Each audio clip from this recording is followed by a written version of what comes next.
ខ្ញុំញ៉ាំបាយនៅហាងមុខការដ្ឋាន2ឆ្នាំហើយស្លាកវាសរសេរច្បាស់ថា20យន្តញ៉ាំមីមិនអស់តែពេលខ្ញុំយកចានទេទៅឲ្យគាត់ដាក់បន្ថែមរឿងដែលខ្ញុំមិននឹកស្មានក៏កើតឡើងអ្នកមីងសុំដាក់មីបន្ថែមមួយចានអញនៅចង់ដាក់មីបន្ថែមអញគិតថាអញធ្វើអាជីវកម្មករស្អុយមកឆ្អែតណាស់មើលអីអត់លុយញ៉ាំទេចេញទៅអ្នកមីងអញធ្វើហួសហេតុពេកហើ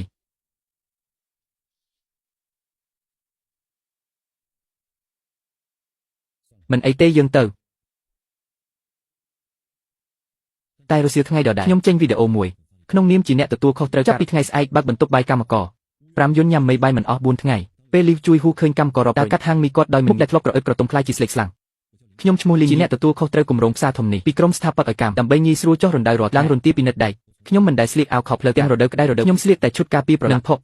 ជើងពាក់ស្បែកជើងកៅស៊ូការពារក្បាលពាក់មួកសុវត្ថិភាពពណ៌លឿងដាក់ចូលហ្វូងមនុស្សខ្ញុំដូចជាជាងសំណងធម្មតាម្នាក់តាំងពីគម្រោងខ្ញុំទៅញ៉ាំបាយថ្ងៃត្រង់នៅហាងមុខគេជាប្រចាំម្ចាស់ហាងឈ្មោះយោជួយហ៊ូមានឈ្មោះហៅក្រៅថាលីវសាន់ហៃគាត់ដាក់ស្លាកថា20យន្តញ៉ាំឆ្អែតមិនអស់តែពិតជាមានល្បិចច្រើនដាក់មីបន្ថែមតែមីទើបគាត់ជេរថាមកឆ្អែតកម្មករសំណងធ្វើការធ្ងន់ដើម្បីសន្សំពេលវេលាបំពេញពោះត្រូវតែទ្រាំក្នុងនាមជាអ្នកទទួលខុសខ្ញុំតែងតែបញ្ជីទិញអាហាររាប់សិបឈុតនៅទីនោះចាត់ទុកជាអតិថិជនធំខ្ញុំគិតថាជួយគាត់ច្រើនគួរតែមានទំនាក់ទំនងរហូតដល់ថ្ងៃនេះម៉ោង12 3ម៉ោងដែលកម្មករសម្រាប់ញ៉ាំបាយច្រើនខ្ញុំដើរដោយជើងធ្ងន់ដូចដុំដែកចូលទៅក្នុងហាងនេះប៉ារ៉ាម៉ែត្រទម្ងន់ក្នុងផែនការផ្លាស់ប្ដូរគ្រប់ពេលខ្ញុំភ្ញាក់ពីយប់ផឹកតែទឹក3ដបឥឡូវខ្ញុំឃ្លានរហូតភ្នែករាប់ពោតលីងអ្នកមីងឲ្យមួយចានមីប្រេងដាក់ទេបន្តិច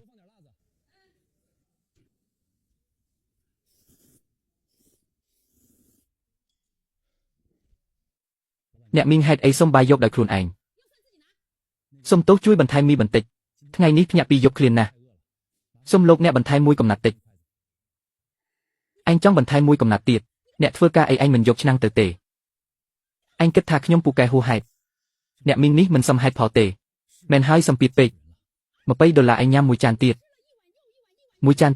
តអញគិតថាម្សៅមកពីខ្យល់អញគិតថាឧស្ម័នឥតគិតថ្លៃអ្នកធ្វើការអីទាំងនេះអញគិតថាខ្លួនជាអ្នកសាងសង់ទីក្រុងអញគិតថាសរសេរថាមេគ្មានកំណត់អាចច្របាច់ខ្ញុំដូចជាមខ្ញុំប្រាប់ឯងថាមេមិនបំរើទេឯងថាមិនឆ្អែតទៅសន្តាគារ5ផ្កាយញ៉ាំហាងតូចរបស់ខ្ញុំមិនមែនកន្លែងធំទេហាងមីស្ងាត់ដូចភ្នោអ្នកធ្វើការរាប់សិបអ្នកឈប់ញ៉ាំមើលមកខ្ញុំចាប់អើបន្តិចអាណិតខឹងខ្លះទៀតអនក្បាលមិនឃើញខ្ញុំគ្រាន់តែចង់ញ៉ាំឆ្អែតខ្ញុំញ៉ាំមីហាងឯង2ឆ្នាំខ្ញុំទិញគ្រាប់បែកធំរាប់ពាន់សម្រាប់ហាងខ្ញុំថោកទាបអីចឹងសូម្បីតែតាមច្បាប់ឯងគ្មានសិទ្ធិញ៉ាំមីបន្ថែមមួយកំណាត់មើលអីអ្នកធ្វើការក្រីក៏មិនអាចញ៉ាំទ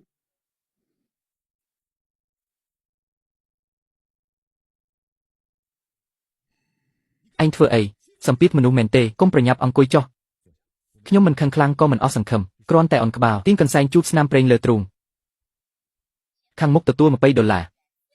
ឲ្យលុយស្រួលណាស់អ្នកទាំងអស់គ្នាឃើញទេអ្នកក្រីក្រនេះជាមនុស្សទុនខ្សោយពីកំណើតមានចាក់ទឹកលើមុខខ្លួនឯងគាត់មិនហ៊ាននិយាយអីទេចុងក្រោយក៏ត្រូវចេញលុយហើយសុំទោសសុំនឹងអ្នកនៅក្នុងភក់ធ្វើការអស់មួយជីវិតស្អែកឯងហ៊ានមកទៀតអញនឹងលក់ទឹកលាងចាន15រៀលអ្នកម្ចាស់ហាងមុខរបស់អ្នកគ្មានអ្នកហូបទៀតទេ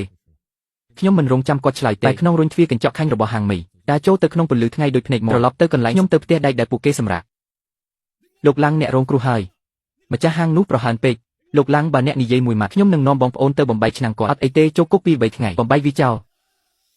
បំបែកហើយធ្វើអីទៀតអញទៅឃុំប្រពន្ធកូននៅផ្ទះអ្នកណាចិញ្ចឹមដើម្បីមនុស្សបែបនេះបាត់បង់អនាគតតើវាសមទេពេលវ័យខ្ញុំសួរអ្នកមួយខ្ញុំចាំថាអ្នកធ្លាប់និយាយបងស្រីពីមុននៅសាលាមុខទ្វារលក់បាយឆាជំនាញណាស់មែនបងស្រីឯងជំនាញមិនថាអីទេបាយឆាមាន់ដុតសាច់ឆ្អិនឆ្ងាញ់តែមកទីក្រុងគ្មានដើមទុនបើកហាងរាល់ថ្ងៃនៅផ្ទះជួលអផ្សុកណាស់ហើយគិតថាធ្វើឲ្យខ្ញុំលំបាកចុះតាវាងប្រពន្ធឯងធ្លាប់នៅផ្ទះបាយភោជនីយបន្លែមែនទេមែនជំនាញកម្មបិតល្អធ្វើម្ហូបធំក៏ពូកែឥឡូវក៏នៅទំនេររាល់ថ្ងៃទៅផ្សាររើស្លឹកគេបោះចោលសន្សំលុយកន្លែងសំណងមនុស្សយ៉ាងហោចណាស់មានសាច់ញាតិ30ទីក្រុងនេះពួកគេភាគច្រើនឧស្សាហ៍ស្មោះត្រង់មានជំនាញតែគ្មានការសិក្សាគ្មានដើមទុនគ្មានផ្លូវត្រូវនៅក្នុងជ្រុងងឹតនៃទីក្រុងខ្ជះខ្ជាយពេលដើម្បីតម្លៃបន្លែមុនចរចាជាមួយអ្នកលក់បន្លែរីឯប្តីរបស់ពួកគេត្រូវទៅទ្រាំនឹងការមើលពួកហួរបែបនេះមិនឈប់សូម្បីតែបាយមួយពេលឆ្អែតកំហឹងដែលខ្ញុំទប់ទុកក្នុងចិត្តទីបំផុតបានរកឃើញផ្លូវបញ្ចេញដ៏ល្អឥតខ្ចោះខ្ញុំមិនមែនជាមនុស្សចេះឆ្លងកាត់ការងារខ្ញុំរៀនចេះលាក់តែមិនបញ្ចេញមិនមែនមានន័យថាមិននំប៉័ងមួយថាសរបស់លីវជួយហួរមិនមែនគ្រាន់តែដោះឲ្យខ្ញុំតែវាជាការជន់ឈ្លីសេចក្តីគាត់បានរំលោភបំពានព្រំដែនមូលដ្ឋានបើថ្ងៃនេះខ្ញុំទ្រាំថ្ងៃស្អែកនឹងមានពវេតាវាងដើម្បីសន្សំប្រាក់ប៉ុន្មានដុល្លារបន្តទៅមើលមុខគាត់នៅហាងហើយស៊ីទឹកស្អុយពីក្រោមឆ្នាំងគាត់ខ្ញុំត្រូវធ្វើអ្វីមួយពវេតាវាងនឹងបងប្អូនទាំងអស់ចាប់ពីថ្ងៃស្អែកយើងមិនស៊ីក្រៅទៀតទេខ្ញុំចេញលុយរាប់ជាខ្ញុំចូលហ៊ុនហើយប្រពន្ធគ្រប់គ្នាមកយើងបើកអាហារដ្ឋានកម្មករនៅកន្លែងមីងគូលោកថាពិតទេតែការបើកអាហារដ្ឋានត្រូវការលុយបាននឹងកន្លែងយើងជាកម្មករមិនចេះអ្វីទេលុយខ្ញុំចេញកន្លែងខ្ញុំរកឯកសារក៏ខ្ញុំដោះស្រាយខ្ញុំទូរស័ព្ទទៅផ្នែកដឹកជញ្ជូននៃមន្ទីរពេទ្យនិងផ្នែកទិញភ្លាមបាត់ឧបករណ៍ផ្ទះបាយដែកអ៊ីណុកគ្រប់ឈូតទឹកកកទ្វារធំ ចង្ក្រានភ្លើងខ្លាំងត្រូវការទំនិញបាច់ដាក់កានីមន្ទីរទេខ្ញុំជ្រើសដឹកដល់ស៊ីម៉ែនមុនម៉ោង3រសៀលហើយបងប្អូនដៃរហ័ស2-3នាក់រំដោះដីទំនេរក្បែរទ្វារសង់ដំបូលធំមួយហើយទូរស័ព្ទទៅប្រពន្ធគេយករបស់របបគេលើអូបាទអូខេល្អមិនដល់កន្លះម៉ោងទេស្ត្រី7-8នាក់ដែលរស់នៅក្នុងបន្ទប់ជួលរញាប់ចូលទៅកន្លែងលោកឡាំងគង់ប្រាប់ថាលោកចង់ឲ្យយើងធ្វើម្ហូបនៅទីនេះ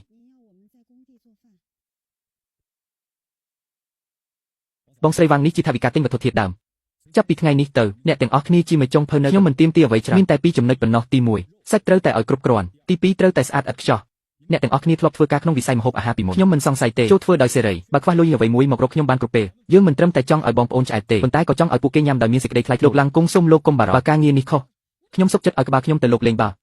់បងស្រីវ៉ាងចែកចាយការអ្នកផ្សេងទៀតរញទេសតូចត្រង់ទៅផ្សារលក់ដុំថ្មម៉ោង3រសៀលយន្តដឹកទំនិញធំពីរឈប់នៅខាងលិចទាន់ពេលឧបករណ៍ផ្ទះបាយថ្មីភ្លឺត្រូវបានកម្មករចងនឹងដឹកចុះភ្ជាប់ភ្លើងនឹងដំឡើងបំពរោះជាង300នាក់បង្ហាញពីកម្លាំងចិត្តដែលមិនធ្លាប់ដល់2ម៉ោងទេកន្លែងបរិភោគអាហារស្អាតដែលមានឧបករណ៍គ្រប់គ្រាន់ត្រូវបានសាងសង់ឡើងខ្ញុំឈរលើរន្ទីជាន់ទី2មើលចុះទៅហាងមីងសំណាងដែលនៅពីមុខឃើញតាក់ជួយហួរអង្គុយទំពីគ្រាប់ឥលឹកកំពុងគិតពីរបៀបមើលងាយយើងខ្ញុំថែមទាំងគាត់ចាក់ទឹកចូលក្នុងឆ្នាំងដែលដាំពេញមួយឆ្នាំងដែកធំហើយចាក់ទឹកម៉ាស៊ីនពាក់កណ្ដាលធំដែលមិនដឹងមកពីថ្ងៃស្អែកម៉ោង12លីជួយហួរច្រកក្បែរឆ្នាំងដែកធំដែលមាននៅមុខឆ្នាំងកាន់ស្លាបព្រីច្របល់លោកក៏ចាំមើលទៅកន្លែងសំណងប៉ុន្តែដល់ម៉ោង12កន្លះនៅតាមផ្លូវគ្មានសំបីមុខក្រអឹតក្រទុំរបស់លីវជួយហួរលែងអាចទ្រាំទ្រគាត់ទាញកន្សែងចេញដោយដើរឆ្លងផ្លូវដោយជើងធំដូចអ្នកមានទោសគាត់ដើរចូលទៅកន្លែងសំណងនៅមុខទ្វារដែកបៃតងធំដែលគាត់យកមកទៅប៉ះនឹងរន្ធទ្វារដែកសម្លឹងមើលចូលទៅក្នុងដីបន្ទាប់ខ្ញុំឃើញយ៉ាងច្បាស់គាត់ខឹងរហូតដល់ខូចទ្រង់ទ្រាយតាមរន្ធទ្វារគាត់ឃើញរោងធំទូលីភ្លឺស្វាងនិងសាច់ជ្រូកអាំងគំនោដោយកម្មករជាង300នាក់កំពុងស៊ីយ៉ាងឆ្អែតអូហូអ្នកទាំងនេះជាអ្នកក្រដែលហ៊ានធ្វើម្ហូបដោយខ្លួនឯងមកមើលមកទិញកុំឲ្យខានហាងមីសំណាងល្អមានការបញ្ចុះតម្លៃទិញមួយចានយក2ចានថោកហើយសមរម្យល្បិចនេះបានតាក់ទាញអ្នកដើរផ្លូវប្រហែល7និងកម្មករពីកន្លែងសំណងតែអ្វីដែលពួកគេទទួលបានគឺទឹកជាមីស៊ុបស្គមម្ចាស់ហាងមីរបស់អ្នកហេតុអ្វីគ្មានខ្លាញ់ហើយមានក្លិនជូរទៀត$20មួយចានមីអ្នកចង់ស៊ីសាច់នេះគឺអូបើស៊ីក៏ស៊ីមិនស៊ីក៏ចេញទៅមកអង្គុយខាត់កន្លែងឯងកម្មករក្រីក្រមានរឿងច្រើនណាស់កម្មករត្រូវគេជេររហូតមុខតែត្រូវទ្រាំទ្រខ្ញុំឈរលើរន្ទីជាន់ទី2ឃើញអ្វីដែលកើតឡើងខ្ញុំទៅកាន់បន្ទប់បាយយកទូរស័ព្ទថតវីដេអូបន្ទប់បាយដែលមានសាច់អាំងក្រអូបភ្ជាប់ជាមួយអត្ថបទថា$5ស៊ីមិនចំណាយ$20000ដើម្បីផ្សព្វផ្សាយបងប្អូនកុំស៊ីមីរបស់គេអីបន្ទប់បាយរបស់គម្រោងធំបើកឲ្យសាធារណៈ$សាច់អាំងស៊ីមិនអស់ពិតឬ$ស៊ីសាច់អាំងក្នុងវីដេអូឃើញច្បាស់ទៅអ្នកណាចង់នៅទីនេះទ្រាំរឿងអីធ្វើម្ហូបអីអត់ប្រយោជន៍ឲ្យឆ្កែស៊ីវាក៏មិនស៊ីអ្នកទាំងនេះទៅណាមិនទាន់ឲ្យលុយអ្នកទាំងនេះជាអ្នកក្រលួចប្លន់ម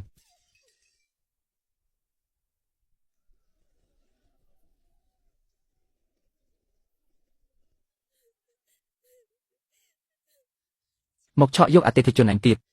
កាត់ផ្លូវរកលុយអញលីនឯងជាកម្មករក្រខ្សត់ម្នាក់ហ៊ានធ្វើអញបែបនេះពួកឯងរងចាំអញមុខ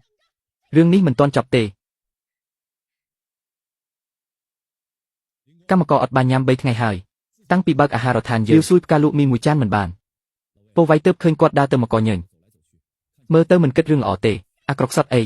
កាត់ផ្លូវរកលុយអញខ្ញុំស្គាល់ចិត្តមនុស្សបែបនេះច្បាស់គេមិនដែលចេះគិតពីចារតែលោភលន់នឹងខុសចេះតែបន្ទោសគេឯង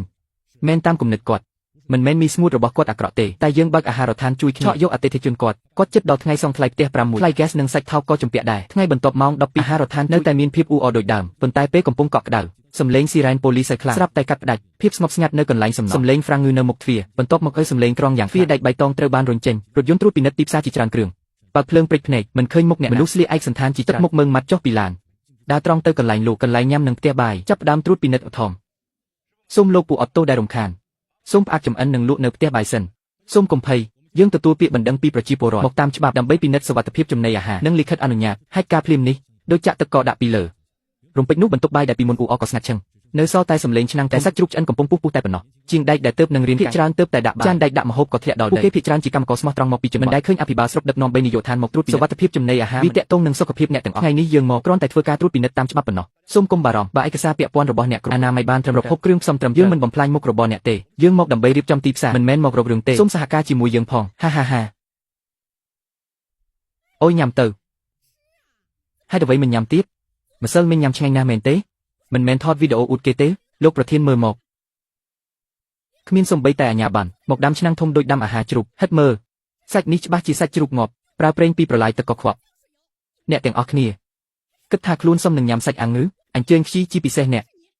កម្មករក្រីក្រហ៊ានដឹកនាំធ្វើបន្ទប់បាយរួមហ៊ានកាត់ផ្លូវរកលុយរបស់អញ ម្សិលមិញខ្ញុំបានព្រមានអ្នកហើយបើមិនឆ្អែតទៅញ៉ាំនៅសន្តាគារ5កាយទៅអ្នកមកធ្វើជាអ្នកមានអំណាចនៅទីនេះអ្នកគិតថាអ្នកជានរណាអ្នកគ្រាន់តែជាអ្នកធ្វើការធ្ងន់ប៉ុណ្ណោះថ្ងៃនេះខ្ញុំនឹងបង្ហាញអ្នកថាបើប្រឆាំងនឹងខ្ញុំលីវជួយហួរនឹងមានលទ្ធផលយ៉ាងណាលោកប្រធានសូមបិទពួកគេចាប់អ្នកដឹកនាំក្រីក្រនេះពីនៃគាត់ឲ្យខ្ទេចខ្ទីឲ្យគាត់ទៅញ៉ាំសាច់អាំងក្នុងគុកខ្ញុំចាំតែពេលនេះបើអ្នកចង់ធ្វើដាច់បិទផ្លូវអ្នកក្រទាំងស្រុងអញ្ចឹងខ្ញុំនឹងបង្ហាញអ្នកថាអ្វីទៅជាការវាយប្រហារពិតប្រាកដបងស្រីព្រះវរិទ្ធកុំខ្លាចយើងមិនបានធ្វើអំពើអាក្រក់ទេកុំខ្លាចអ្វីថ្នាក់ដឹកនាំមកដើម្បីអនុវត្តច្បាប់មិនមែនមកធ្វើជាចោរទេសួស្ដីថ្នាក់ដឹកនាំខ្ញុំជាអ្នកទទួលខុសត្រូវគម្រោងពីស្នេហ៍អេចនាលីនយុនក៏ជាអ្នកទទួលខុសត្រូវនិងជាអ្នកវិនិយោគនិងទទួលខុសត្រូវបន្ទុកបាយសហគមន៍សួស្ដីអ្នកទទួលខុសយើងបានទទួលពាក្យបណ្ដឹងថាកន្លែងនេះជារោងជាងខ្មៅគ្មានអាជ្ញាប័ណ្ណមានគ្រោះថ្នាក់សុវត្ថិភាពចំណីអាហារតាមបទបញ្ជាយើងត្រូវពិនិត្យអាជ្ញាប័ណ្ណប្រតិបត្តិការវិញ្ញាបនបត្រសុខភាពនិងស្ថានភាពអនាម័យសូមអ្នកសហការថ្នាក់ដឹកនាំគុំស្ដាប់គាត់អួតអ្វីទៅអ្នកទទួលខុសត្រូវគាត់គ្រាន់តែជាអ្នកដឹកឥតនៅការដ្ឋានទេតើគាត់មានអាជ្ញាប័ណ្ណអ្វីបើគាត់អាចយកអាជ្ញាប័ណ្ណអាជីវកម្មមកបានខ្ញុំលីវជួយហួរថ្ងៃនេះនឹងលេបឆ្នាំងដែកនេះជាមុនសិនលោកលីនរបស់ដែលអ្នកចង់បាននេះជាអាជ្ញាប័ណ្ណលក់ចំណីអាហារពីការិយាល័យលិខិតអនុញ្ញាតឲ្យដំណើរការអាជីវកម្មម្ហូបអាហារនេះជាវិញ្ញាបនបត្រត្រួតពិនិត្យសុវត្ថិភាពនេះជាលិខិតចុះបញ្ជីរួមគ្នាពីក្រុមគម្រោងនិងការិយាល័យស្រុកនិងវិញ្ញាបនបត្រសុខភាពបុគ្គលិកបន្ទប់បាយមិនអាចទេនេះមិនអាចទៅរួចអ្នកប្រកាសជាខ្លាំងដូចឯកសារថប់នៅតាមបង្គោលភ្លើង50យន្តមួយសន្លឹកអ្នកមីងសូមថយក្រោយកុំរំខានការងារយើងពិតខ្លាំងយើងដឹងភ្លាមតាមប្រព័ន្ធមេបញ្ជាការកណ្ដាលឯកសារនេះពីសហជីពយើងដើម្បីការពារសិទ្ធិកម្មករសំណងជួមជាឯកសារពិសេសបន្ទប់បាយយើងនេះជាស្ថាប័នជួយគ្នាផ្ទៃក្នុងមិនរកប្រាក់ចំណេញគ្រប់ដំណើរការស្របច្បាប់និងត្រឹមត្រូវយូកុង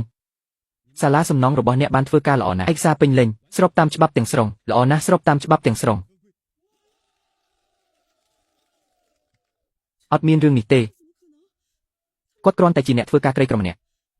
់គុណវុឌ្ឍគ្មានបញ្ហាទេបន្ទាប់មកពិនិត្យកន្លែងធ្វើការលីវជួយហូរដូចជាចាប់យកឈើចុងក្រោយពិនិត្យផ្ទះបាយគេប្រកាសជាប្រើប្រេងញខ្វក់សាច់នោះប្រកាសជាសាច់ជ្រូកងាប់ស្អុយមេភូមិពិនិត្យផ្ទះបាយរួចរាល់ឧបករណ៍ដែកអ៊ីណុកទាំងអស់ត្រូវបានសម្លាប់មេរោគដោយកម្ដៅកាត់ឆៅនិងឆ្អិនត្រូវបានបំបែកឧបករណ៍ការពារសត្វល្អិតនិងធូលីគឺពេញនិយាយឲ្យត្រង់ស្តង់ដារអនាម័យផ្ទះបាយសន្តាគារលំដាប់កាយជាច្រើនស្អាតមានសណ្ដាប់ធ្នាប់នេះជាវិក័យប័ត្រទិញគ្រឿងផ្សំប្រេងសាច់បន្លែទាំងអស់មកពីទីផ្សារលក់ដុំធំបំផុតក្នុងទីក្រុងនិងផ្សារទំនើបខ្សែសាច់ជ្រូកគ្រប់ដុំមានវិញ្ញាបនបត្រត្រួតពិនិត្យគ្មានប្រេងញខ្វក់ឬសាច់ជ្រូកងាប់ទេនេះជាបុគ្គលិកផ្ទះបាយ7នាក់រួមទាំងលោកយាយវាងយ៉ាងជាក់លាក់ម្សិលមិញទៅចេញពីជួយហ៊ូមែនទេអ្នកមិនត្រឹមតែហៅទូរស័ព្ទប៉ុន្តែថែមទាំងរាយការណ៍មិនពិតហើយធ្វើឲ្យខាតបង់យ៉ាងធនធានរដ្ឋបាលពីនាយកដ្ឋានសកម្មភាពរបស់អ្នកបានបំពានច្បាប់សណ្ដាប់លោកថៅកែខ្ញុំក៏គ្រាន់តែគេនិយាយខ្ញុំមានចិត្តល្អទេចិត្តល្អអត់ទៅពន្យល់ជាមួយមន្ត្រីអនុវត្តច្បាប់មេបញ្ជាការកងអនុហ្វេណាធំដោយសារលោកថ្នាក់ដឹកនាំទាំងអស់ថ្ងៃនេះមកពិនិត្យសុវត្ថិភាពចំណីអាហារខ្ញុំជាពលរដ្ឋក្នុងទីក្រុងក៏ចង់បរិហារហាងអាហារទី1ម្ចាស់ហាងលីវជួយហ៊ូនិងបុគ្គលិករបស់គាត់មិនបានព្យួរវិញ្ញាបនទី2ហាងនេះប្រាស្ថានភាពអនាម័យអាក្រក់ណាស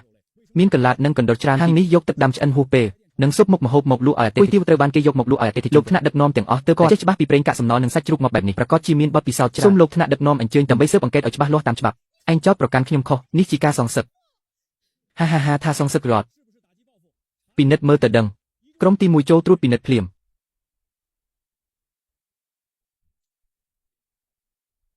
កុំអីលោកថ្នាក់ដឹកនាំស្ដាប់ខ្ញុំសិននេះជាការយល់ច្រឡំ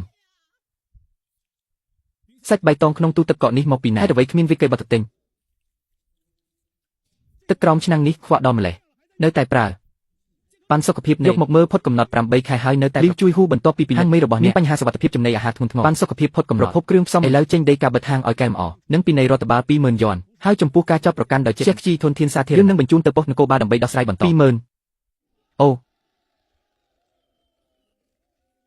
មេឃើញហើយពិតជាមេឃើញមែនលីវជួយហ៊ូឯងជំពាក់ថ្លៃផ្ទះ2ខែឥឡូវមានបញ្ហាសុវត្ថិភាពចំណីអាហារទៀតធ្វើឲ្យហាងខ្ញុំខូចកេរ្តិ៍ឈ្មោះអនាគតអ្នកណាហ៊ានជួផ្ទះខ្ញុំឲ្យឯង3ថ្ងៃយករបស់របរចាស់ទាំងនោះចេញទៅលើបងលីកុំធ្វើបែបនេះអីខ្ញុំបានបង់ប្រាក់កក់កន្លះឆ្នាំហើយបណ្ដេញខ្ញុំចេញឲ្យខ្ញុំស៊ីអ្វី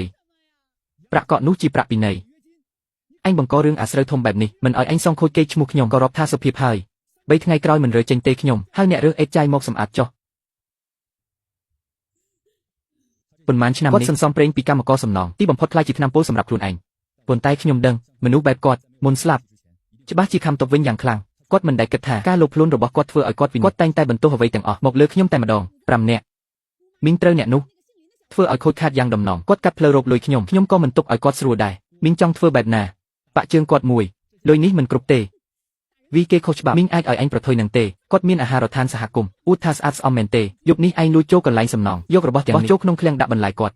Minh anh គួរឲ្យស្អប់ណាស់មានកណ្ដុរស្លាប់និងកន្លាតទៀតស្អប់អីខ្ញុំចង់ឲ្យស្អប់ខ្ញុំចង់ឲ្យកម្មករទាំងអស់ឈឺខ្ញុំចង់ឲ្យអាហារដ្ឋានគាត់បិទបងខ្លាំងខ្ញុំប៉ាច័ន្ទហាងមីសំណាងខ្ញុំមានព័ត៌មានធំមួយកន្លែងសំណង់គម្រោងប៉ុន្មានពាន់លានមានផ្ទះបាយខុសច្បាប់កខ្វក់ណាស់សូម្បីតែកណ្ដុរស្លាប់ក៏មានថ្ងៃត្រង់នេះយកឧបករណ៍ផ្សាយផ្ទាល់មកពេលគេកំពុងចាក់បាយចូលទៅយកកណ្ដុរស្លាប់ចេញមកផ្សាយពិភពអនឡាញនឹងឆេះសន្ធោសន្ធៅបានប៉ាច័ន្ទតែឯងដឹងច្បាប់ទេបើធ្វើរួចបង្ខំអ្នកទទួលខុសត្រូវឲ្យសំណងចាប់ពី1សែនឡើងបានលុយយើងចែកគ្នាពាក់កណ្ដាលលីនឯងមិនមែនពូកែទេឯងមិនមែនមានឯកសារពេញទេខ្ញុំឃើញថ្ងៃនេះពេលថ្ងៃត្រង់ហើយអ្វីបានជាអ្នកធ្វើវានៅមុខអ្នកទស្សនាទាំងអស់លេបកណ្ដុរស្លាប់នោះចុះ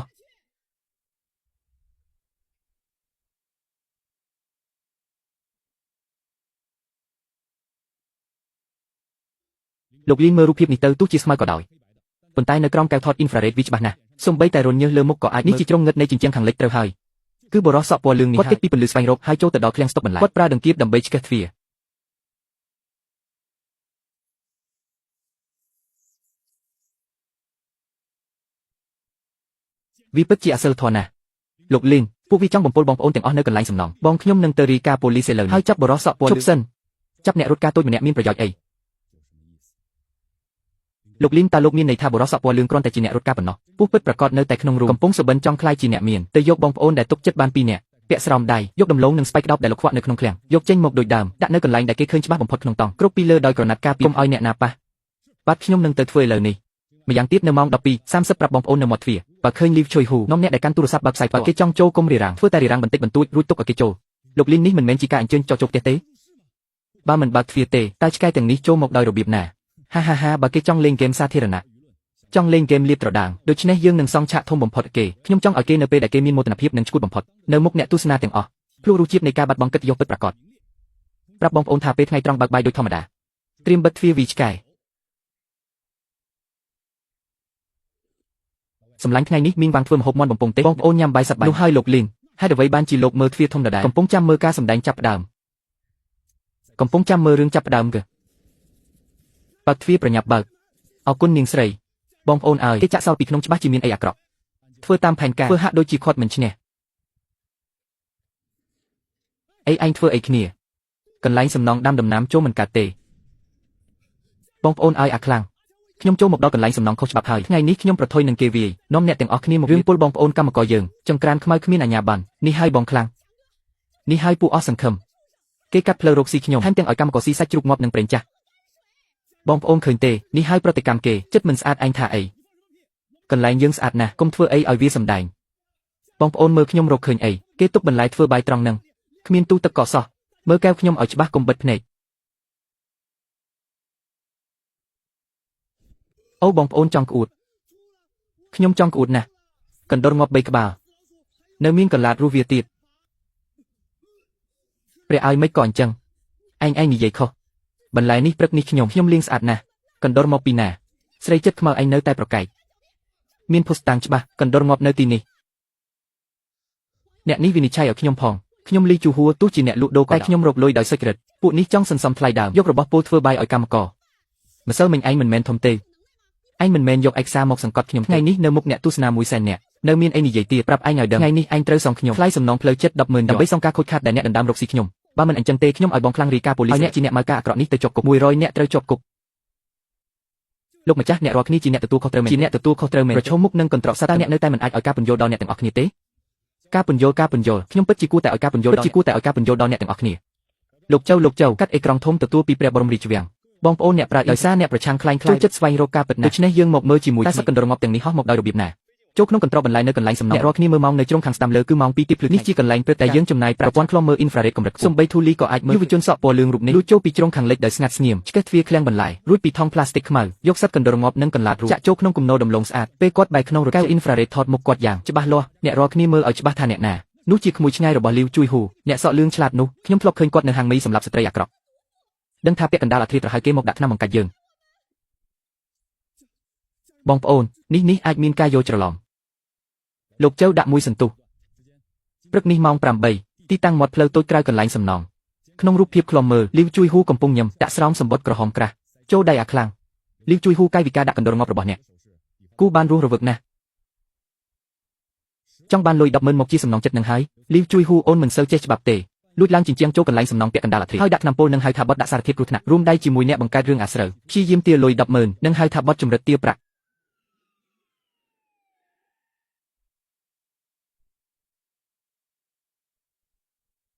អ្នកណាហៅប៉ូលីសមានរឿងអីនៅទីនេះសួស្ដីសមិទ្ធខ្ញុំហៅប៉ូលីសខ្ញុំជាអ្នកទទួលខុសត្រូវកន្លែងសំណង់មានគេសង្ស័យថាលួចឡើងជញ្ជាំងចូលកន្លែងសំណង់ដាក់សារធាតុគ្រោះថ្នាក់ហើយគេរួមដៃជាមួយអ្នកផ្សាយផ្ទាល់ព្យាយាមប្រើកណ្ដុរខ្លាំងៗដើម្បីចម្រិតទារប្រាក់ចំនួនទឹកប្រាក់រហូតដល់100000នេះជាវីដេអូនិងការថតសម្លេងតាំងនៅក្នុង USB សមិទ្ធមន្ត្រីយើងអាចធ្វើសាកសីបានស្រីស្លៀកខោអាវក្រហមនឹងប្រុសដែលយកទូរស័ព្ទ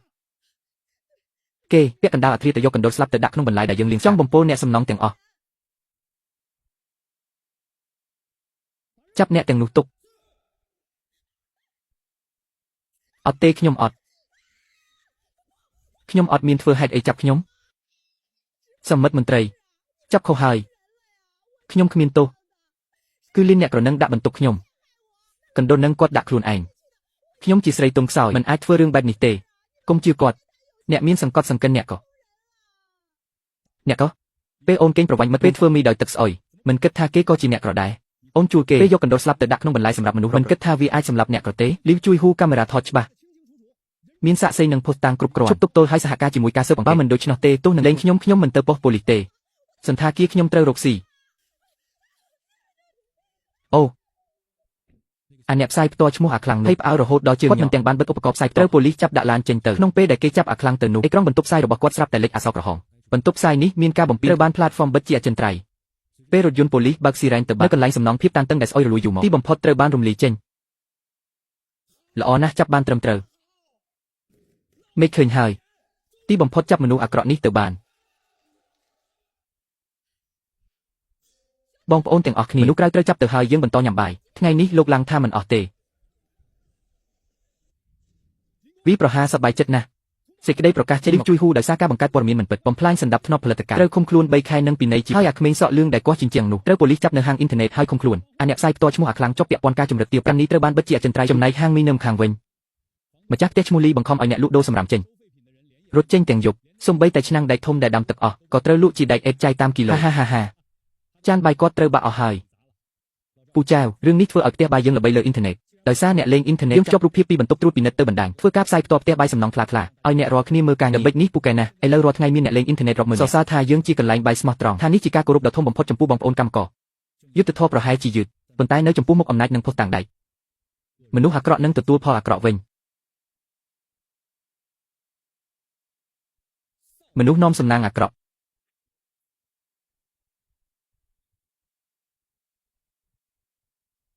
ក្នុងរយៈពេល3ខែនៅក្នុងគាត់សុបិនរយប់សុបិនឃើញហាងមីសំណាងរបស់ខ្លួនបើកឡើងវិញសុបិនឃើញពួកកម្មករសំណងដូចឈោតម្រង់ជួសុំគាត់ភ្លក់មីមួយពេលគាត់ដកដង្ហើមធំឈរនៅមុខផ្លូវដែលធ្លាប់ស្គាល់ស្រាប់តែឃើញទិដ្ឋភាពដូចញ័រវាយ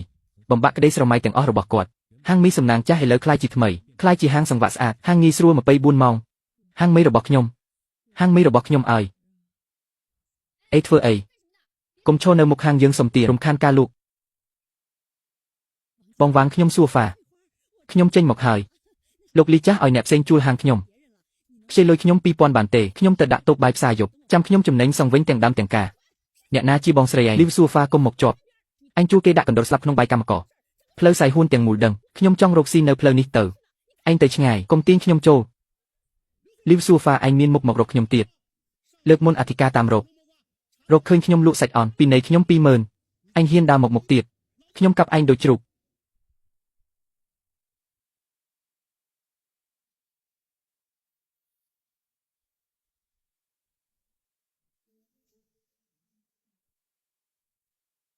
លោកវិស្វករលីនលោកដឹកនាំបង្កើតអាហារដ្ឋានថ្លានៅកន្លែងសំណង់អាហារដ្ឋានរួមមិនត្រឹមតែដោះស្រាយបញ្ហាអនាម័យអាហាររបស់កម្មករទាំងស្រុងថែមទាំងទទួលការសាទរពីអ្នកទាំងអស់គ្នាសួរថាលោកមានអារម្មណ៍យ៉ាងណាអារម្មណ៍ខ្ញុំសាមញ្ញអាគារខ្ពស់ក្នុងទីក្រុងជាញើសអ្នកធ្វើការសង់អិតមួយដុំផឹកទឹកកុំភ្លេចអ្នកជីកអណ្ដូងខ្ញុំគ្រាន់តែធ្វើអ្វីដែលគួរធ្វើកម្មករល្អណាស់យើងធ្វើការកាន់តែខ្លាំងអត់ទេខ្ញុំសុំទោសឲ្យខ្ញុំញ៉ាំបន្តិចមើលលោកលីសូមមេត្តាជួយផងឲ្យខ្ញុំញ៉ាំបាយមួយពេងផងឲ្យខ្ញុំនៅសម្អាតនៅទីនេះក៏បានដែរធ្វើអីគេផ្លូវនេះចូលមិនបានទេ វ៉ាងជូយើងទៅខាងនោះពិភាក្សាគ្នាផែនការបង្កើតមូលនិធិជួយគ្នាខាងពេទ្យបាទលោកលីនអញ្ជើញមកខាងនេះចំពោះមនុស្សអាក្រក់ដល់ខួរឆ្អឹងបែបនេះទោះដ៏ធ្ងន់ធ្ងរបំផុតមិនមែនវាឆ្កែធ្លាក់ទឹកទេតែគឺការមិនអើពើទាំងស្រុងគាត់ក៏យល់ភ្លាមថាការគិតតូចតាចគួរឲ្យអស់សំណើចរបស់នៅចំពោះមុខប្រាជ្ញានិងគំនិតរបស់បុរសម្នាក់នេះដូចជាសត្វល្អិតចង់រូបដើមឈើធំលោកមីនលោកដឹងទេស្រីអាក្រក់ឈ្មោះលីវជួយហ៊ូម្សិលមិញយកកាបូបចាស់ទិញសម្បត្តិរថភ្លើងថ្នាក់សន្សំសំចៃរត់ត្រឡប់ទៅស្រុកវិញដោយអាម៉ាស់ថាចាងទូគូប្រាប់ថាគាត់គ្មានលុយទិញសម្បត្តិត្រូវដាក់ទូរស័ព្ទទៅបានលុយពិតជាមេឃើញហើយអំពើអាក្រក់ត្រូវទទួលផលអាក្រក់មែនហើយលោកវៃមនុស្សមិនគួរធ្វើអំពើអាក្រក់ទេខ្ញុំបែរក្បាលមើលតាមបង្អួចភោជនីយដ្ឋានសម្លឹងទៅកណ្ដាលនៅទីនោះអាគារពីនៃใจយើងរចនាបានចាក់គ្រឹះរួចរាល់តែថែប្រឹងមុំចង្អុលទៅលើមេឃកំពុងងើបឡើងដោយមិនអាចបញ្ជន់លឺថ្ងៃរះលើអ្នកឲ្យក្នុងស្ពាន់របស់ពួកគេបានពណ៌មាសភ្លឺចែងថ្ងៃស្អែកនៃទីក្រុងនេះជារបស់អ្នកសាងសង់ដែលខំប្រឹងប្រែងយ៉ាងពិតប្រាកដទាំងនេះ